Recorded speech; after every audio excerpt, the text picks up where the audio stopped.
नमस्कार, साफ संदेश से मैं अनिल कौशिक। न्यूज बुलेटिन 7 बजे में आप सभी दोस्तों का स्वागत है। दोस्तों, कार्यक्रम की शुरुआत हमेशा की तरह मुख्य खबर से करते हैं और आज भी हम बात करेंगे बादरा आसपास की तमाम खबरों की, देश प्रदेश की प्रमुख खबरों की अपडेट।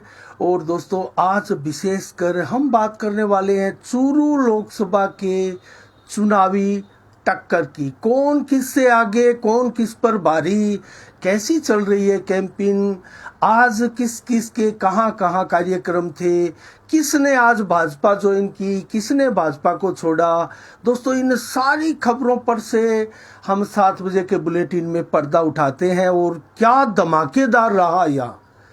और आज एक चीज और बताने जा रहे हैं हम आपको चूरू लोकसभा से जुड़ी हुई। चूरू लोकसभा में हम बात करेंगे जातिगत वोटरों की भी, और साथ में बात करेंगे कुल विधानसभा के जो वोट है उसकी भी हम बात करेंगे। और साथ में बात करेंगे दोस्तों, कौन किस विधानसभा में बाजी मार रहा है, कौन सा उम्मीदवार आमने सामने की टक्कर में कौन सा उम्मीदवार पिछड़ रहा है। लगभग 17 उम्मीदवारों ने फार्म भरे हैं, 15 उम्मीदवारों ने 17 फार्म भरे हैं। इनमें से अब आज 29 मार्च है, कल 30 मार्च को नाम वापसी का अंतिम दिन है। तो पता लग जाएगा कितने उम्मीदवार बैलेट पेपर पर शेष रहेंगे और किस किस को कितने वोट आ सकते हैं। अगर देखा जाए तो राहुल कसवा कांग्रेस और देवेंद्र झांझड़िया भाजपा के अलावा कोई बड़ा नाम नहीं है। इन दोनों को ही विशेषकर मुख्यतः वोट जो है वो आने वाले हैं दोस्तों। तो हम दोस्तों बात कर रहे हैं चूरू लोकसभा की समीक्षा की। हम बात डिटेल से करेंगे, आपको तमाम खबरें देंगे।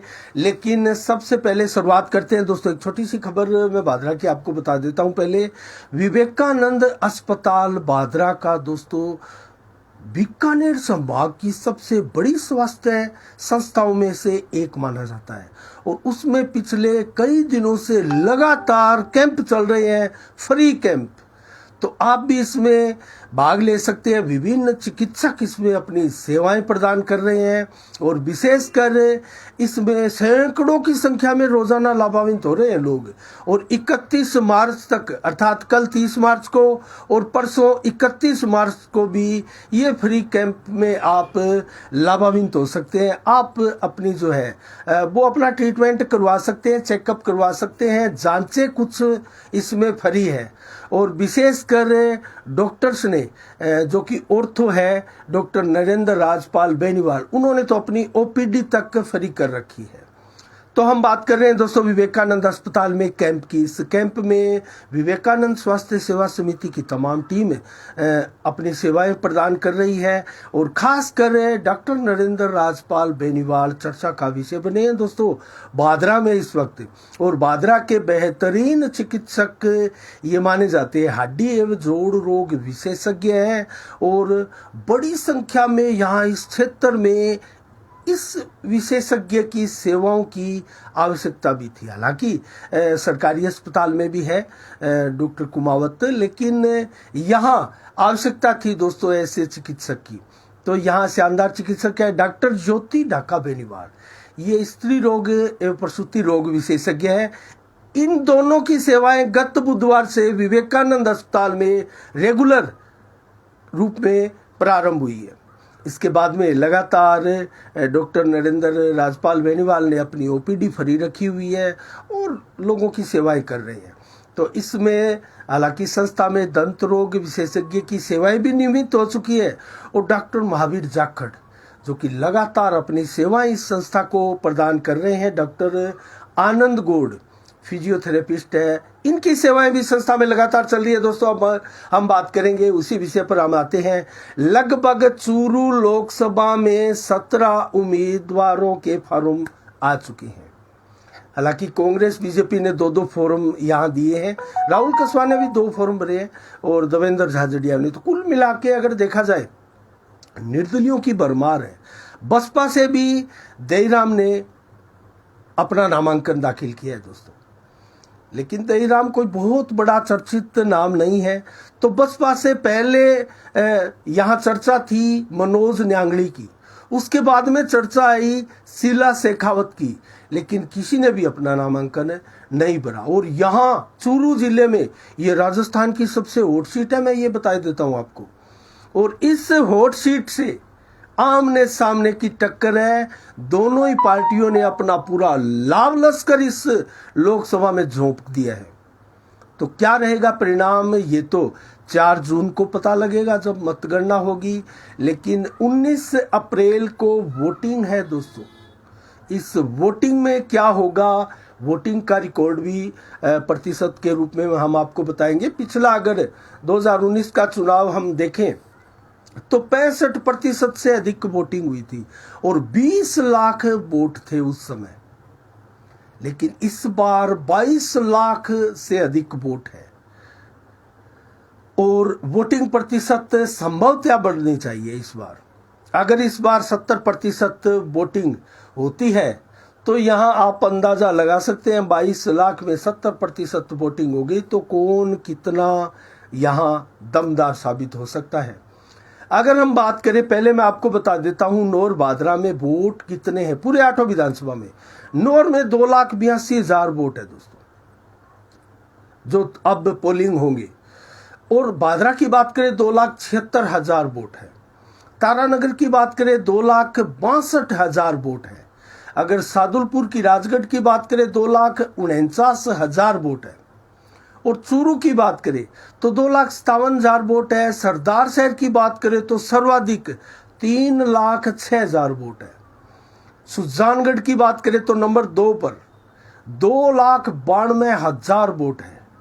और बात करें यहाँ रतनगढ़ की तो 2,80,000 वोट है।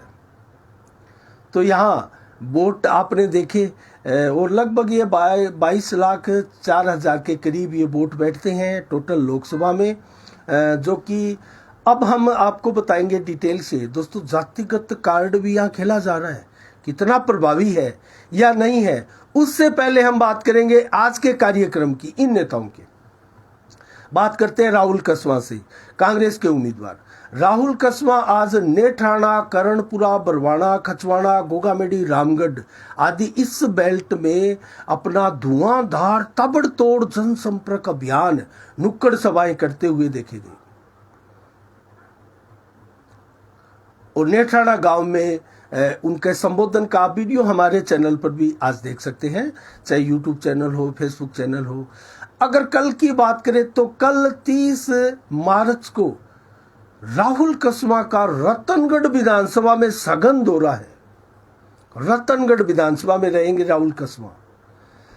अब बात करते हैं देवेंद्र झाझड़िया की। देवेंद्र झाझड़िया ने आज बादरा क्षेत्र में तहलका मचा दिया दोस्तों, और वो आज बादरा में उनका सघन दौरा था।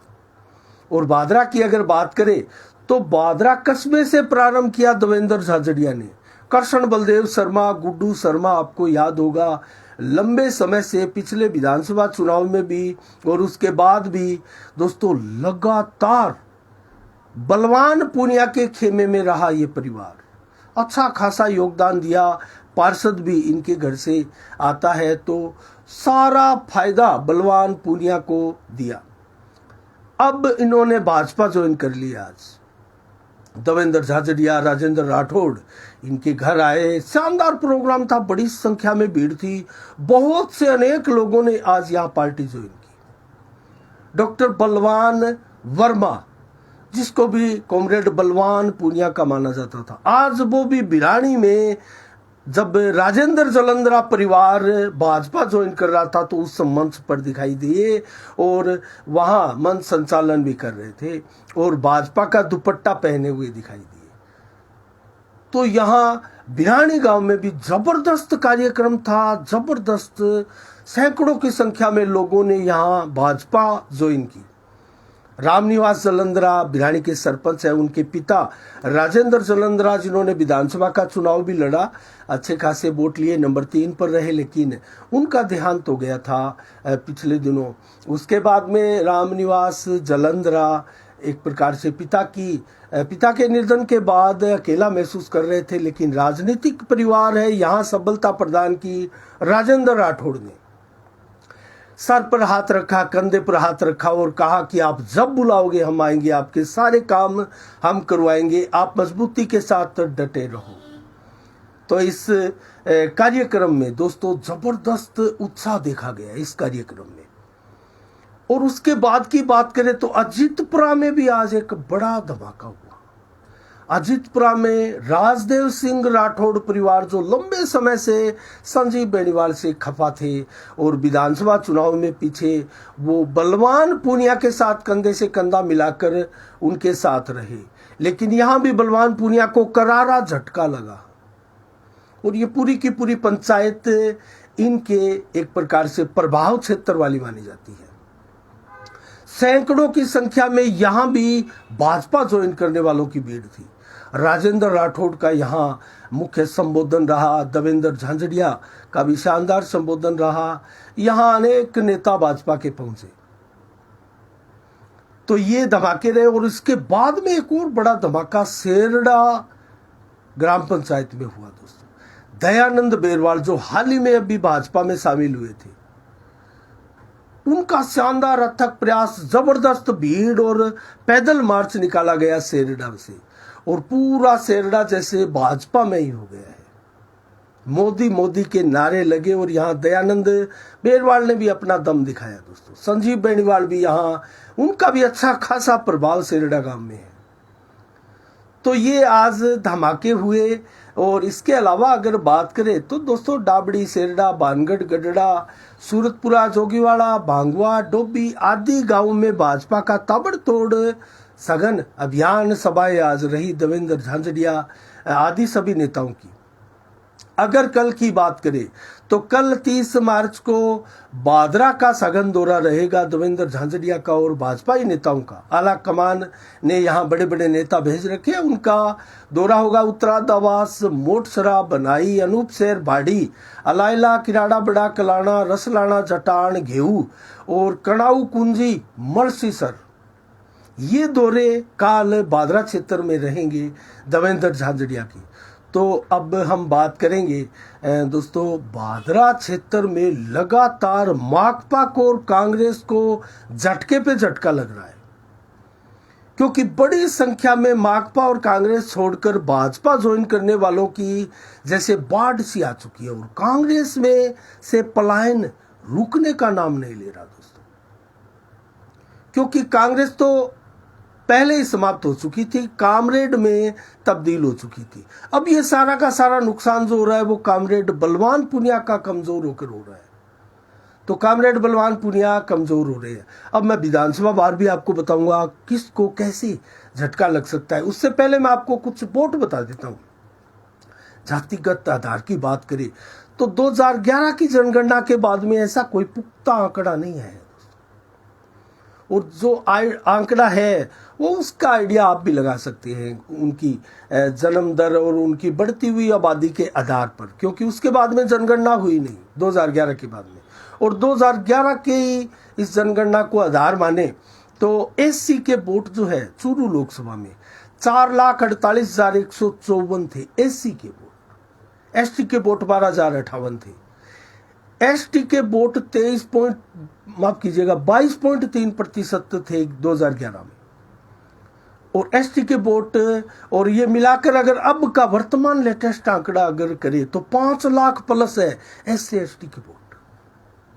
एससी एसटी के वोट जो है 5 लाख प्लस वोट है वर्तमान में अगर बात करें तो वर्तमान के संदर्भ में। मुस्लिम मतदाता कितने हैं चूरू लोकसभा में? 2011 के आंकड़े की बात करें तो 2011 की जो जनगणना थी उसका आंकड़ा था मुस्लिम वोट का 1,88,864 का। ये जातिगत आंकड़ा मैं आपको बता रहा हूं। अब अगर बात करें तो ये 2.25 लाख से 2.5 लाख के करीब तक आंकड़ा हो सकता है मुस्लिम मतदाताओं का। और अगर बात करें पूरी डिटेल से, क्योंकि जातिगत जनगणनाएं नहीं होती थी, लेकिन फिर भी ये आंकड़े शानदार तरीके से निकाले गए। इसके अलावा अगर बात करेंगे ब्राह्मण, बनिया, जाट आदि के, वो आंकड़े आपको उपलब्ध नहीं होंगे। लेकिन मैं बात करूं ग्रामीण और शहरी की तो उससे समझिएगा आप, उस समय 2011 की मतगणना में ग्रामीण जो मतदाता थे उनका आंकड़ा था 15,19,301। ये 75.6% है। और प्रतिशत में अगर आंके ग्रामीण क्षेत्रों के वोट तो आज भी ये 72 से 75-76% ही है। हालांकि कुछ प्रतिशत घटा होगा क्योंकि बहुत से लोग ग्रामीण क्षेत्रों से शहरों में आकर बसने की एक होड़ सी चल रही है। कॉलोनियां जो बसी है कस्बों के इर्द गिर्द, उनमें अधिकांशतया बाहरी देहात क्षेत्र के लोगों की ज्यादा संख्या होती है। अगर बात करें शहरी मतदाता की तो शहरी मतदाता 2011 की जनगणना के अनुसार 4,90,357 थे और ये महज 24.4% थे। अब अगर आकलन करें प्रतिशत का तो इस प्रतिशत से आप कुछ बढ़ा सकते हैं, 25 या 26% इसको मान सकते हैं कि जिले की कुल लोकसभा की जो आबादी है शहरों में वो 25% के करीब बसती है और आज भी 75% आबादी देहात क्षेत्रों में बसती है। अगर बात करें 2019 में मतदान प्रतिशत की तो मतदान प्रतिशत 65% से अधिक मतदान हुआ था। इस बार कितना होगा आप अंदाजा इसका लगा सकते हैं। नौर में हुआ था 71.94%, मैं आपको याद दिला रहा हूं। बादरा में हुआ था 68.31% और राजगढ़ में हुआ था 66.90%, जबकि तारानगर में हुआ था 65.44%, सरदार शहर में हुआ था 65.58% और चूरू में हुआ था 65.88%, रतनगढ़ में हुआ था महज 60.69% और सुजानगढ़ में हुआ था 60.99%। तो ये मतदान प्रतिशत था जो कि रतनगढ़ में सबसे कम था। और सर्वाधिक अगर बात करें तो सर्वाधिक नौहर में था 71.94%। तो नौर बादरा में अच्छी तादाद में वोट मतदाताओं ने मताधिकार का प्रयोग किया था। इस बार भी यह आंकड़ा समथिंग रह सकता है, कुछ बढ़कर जरूर रह सकता है क्योंकि इस बार जागरूकता कुछ थोड़ी सी ज्यादा नजर आ रही है। अब हम बात करेंगे दोस्तों, जिस प्रकार से आप विधानसभा वार जानना चाह रहे होंगे कि किसकी स्थिति किस विधानसभा में कैसी है, किस लोकसभा में कैसी है और किस विधानसभा में कैसी है, माफ कीजिएगा। सबसे पहले हम लेते हैं बादरा से। बादरा से 72,000 के करीब लीड ली थी राहुल कसवा ने, भाजपा के उम्मीदवार ने 2019 के चुनाव में। आज भी भाजपा माइंड के लोग जो है, भाजपा विचारधारा के लोग जो है वो इस विधानसभा में ज्यादा है। अगर लोकसभा की बात करें तो लोकसभा चुनाव में बीजेपी के जो मतदाता है वो प्रतिशत में ज्यादा रहते हैं। तो लीड यहां लगभग तय मानी जा रही है उसी हिसाब से कि भाजपा यहां लीड लेगी, लेकिन वो कितनी लेगी ये सोचने वाली बात है। इसके अलावा बात करेंगे नौर की तो नौर में भी अच्छी खासी 50,000 से अधिक की लीड थी भाजपा की और आज भी यही क्रम लगभग नौर में जारी है। तो नौर बादरा और इसके बाद में बात करें तारानगर की तो तारानगर भी, हालांकि राजेंद्र राठौड़ यहां चुनाव हारे थे 8-10 हजार वोटों से, लेकिन यहां अब जो डैमेज कंट्रोल किया है भाजपा ने, जैसे भाजपा बादरा की बात कर ले, यहां अनेकों परिवारों ने, सैकड़ों लोगों ने भाजपा में एंट्री की है कांग्रेस माकपा को छोड़कर। यही सिलसिला कमोबस तारानगर में चला है और तारानगर, नौहर, बादरा ये 3 विधानसभा ऐसी है जहां देवेंद्र झांझड़िया निश्चित रूप से बढ़त ले रहे हैं। और अगर बात करें कांग्रेस की टिकट की, राहुल कसवा की, भीतरघात की भी बात करेंगे हम, राहुल कसवा कांग्रेस की टिकट की, तो सुजानगढ़ और सरदार शहर ये दोनों विधानसभाओं में कांग्रेस उम्मीदवार बढ़त लेने की पूरी संभावनाएं हैं। और इसके बाद में बात करें, 4 कैटेगरी में डिवाइड करते हैं हम 8 विधानसभाओं को। नौर, बादरा, तारानगर देवेंद्र झाझड़िया लीड ले सकते हैं। सुजानगढ़, सरदार शहर कांग्रेस लीड ले सकती है। चूरू और रतनगढ़ में कांटे की टक्कर है, यहाँ किसी की भी बढ़त हो सकती है।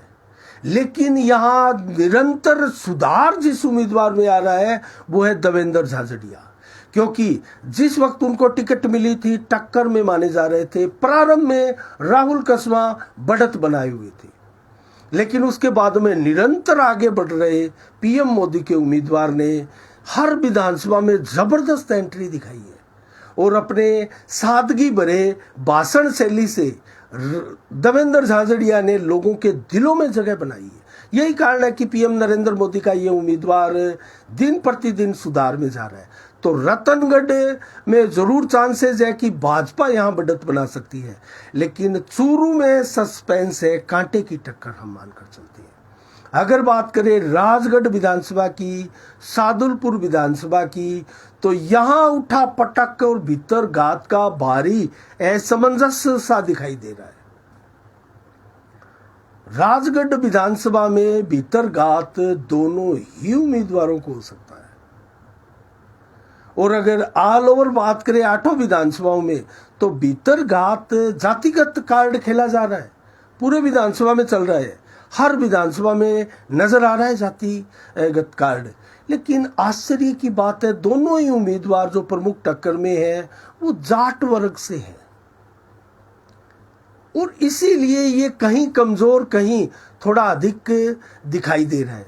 जो जाति का कार्ड है, जातिगत कार्ड जिसको हम बोलकर चल रहे हैं, वो कहीं कम कहीं ज्यादा। लेकिन विशेषज्ञों की माने तो ये जाति का कार्ड जो है, जातिवाद का कार्ड, ये धराशायी होने वाला है आने वाले मात्र 4-5 दिनों में। इसका उल्टा असर भी हो सकता है दोस्तों। क्या यहाँ गैर जाट और जाट लामबंद जो है लामबंद हो जाएंगे? हालांकि विशेषज्ञों ने ऐसी संभावनाएं नहीं जताई है। हमारी अनेक ऐसे लोगों से बातें होती है दोस्तों, लेकिन इसकी संभावनाएं तो बहुत कम है। लेकिन ये जो जातिगत कार्ड है, ये फेल होने की संभावना 4-5 दिनों में इसमें भारी उठापटक का दौर आने वाला है। तो फिर क्या होगा?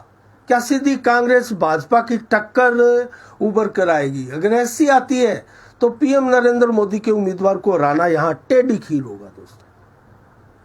क्योंकि अगर यहां मुश्किल पैदा की जा सकती है भाजपा के उम्मीदवार के लिए, तो वो मात्र और मात्र इस प्रकार के जातिगत कार्ड आदि हथकंडे अपनाकर ही देवेंद्र झाझड़िया को नुकसान पहुंचाया जा सकता है। अन्यथा यहां पीएम नरेंद्र मोदी का उम्मीदवार कतई मार खाने की स्थिति में दिखाई नहीं देता। अगर बात करें राजस्थान में, तो आज भी 25 की 25 सीटें हालांकि भाजपा की झोली में जाती हुई दिखाई दे रही है, लेकिन 3-4 सीटें जो थोड़ा सा सस्पेंस वाली दिखाई देती है, उनमें चूरू की सीट को मानकर चला जा रहा है। हालांकि सीकर झुंझुनू आदि सीट को भी मानते हैं, लेकिन सबसे ज्यादा सस्पेंसिव सीट जो है चूरू मानकर हम चल सकते हैं कि अगर कुछ धमाका यहां होने की गुंजाइश है, कड़ी टक्कर, मार्जिन कम यहां रहने की उम्मीद है, तो वो चूरू में ही हो सकता है, अन्य जगह नहीं। ऐसी विशेषज्ञ संभावनाएं व्यक्त कर रहे हैं। तो कुल मिला के दोस्तों, कैसी लगी आपको समीक्षाएं? हमारी नजरें लगातार बनी रहेगी इस लोकसभा सीट पर भी, गंगानगर लोकसभा सीट पर भी। और गंगानगर में एक चीज मैं आपको और बताता हूं, 25 सीटें 25 की 25 भाजपा ने जीती थी। यहाँ 15 मौजूदा सांसदों के टिकट काट दिए गए, लेकिन बागी सिर्फ और सिर्फ एक हुआ चूरू से, और सारे के सारे सांसद हैं। निहालचंद भी लग चुके हैं यहाँ बैलान के साथ, और वहाँ जो है स्थिति भाजपा की जबरदस्त बताई जा रही है गंगानगर में। लेकिन चूरू में ऐसा नहीं है। चूरू में हालांकि राहुल कसवा ने बगावत कर दी भाजपा से, और उसके बाद में उनको कांग्रेस ने टिकट दे दी। तो इस प्रकार से यहाँ जो टक्कर है वो खुलकर अब सामने आ रही है। तो फैक्टर्स हम आगे भी आपको दोस्तों लगातार बताते रहेंगे। और आज 29 मार्च को क्या विशेष दिवस है? 1857 में आज ही के दिन मंगल पांडे ने अंग्रेजी हुकूमत के खिलाफ विद्रोह की मसाल को चिंगारी लगाई थी, जो पूरे भारत में क्रांति ज्वाला का रूप लेकर जो है वो फैल गई थी। तो आज के लिए इतना ही। कल ठीक शाम 7 बजे फिर आपसे रूबरू होंगे नई खबरों के साथ, नई समीक्षा के साथ। तब तक के लिए आप अपना बहुत बहुत ख्याल रखिएगा। मुझे दीजिएगा इजाज़त। साफ संदेश से मैं अनिल कौशिक, नमस्कार। जय भारत, जय जय राजस्थान।